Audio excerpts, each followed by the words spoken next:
There's a crack right there. You got water sitting there. This is that vent you want to change out. That's the kitchen vent and the bathroom vent. Oh, the hell, they got one over here. There's another one here, but this one looks like it's all mudded in. Got a crack there too. Let's see where it's leaking in the bathroom. Must be on this seam here. Oh no. I got a dirty spot up there.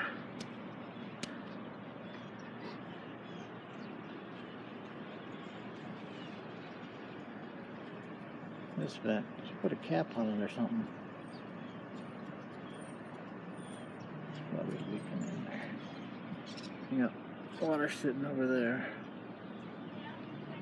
I'm guessing spot in the bathroom. The bathroom window's right here. It's a seam that goes that way. Figuring this is right over the light. So it'd be in here somewhere. Looks like you get water sitting on top. What you need to do is get an over roof like your neighbor has. You get the same thing.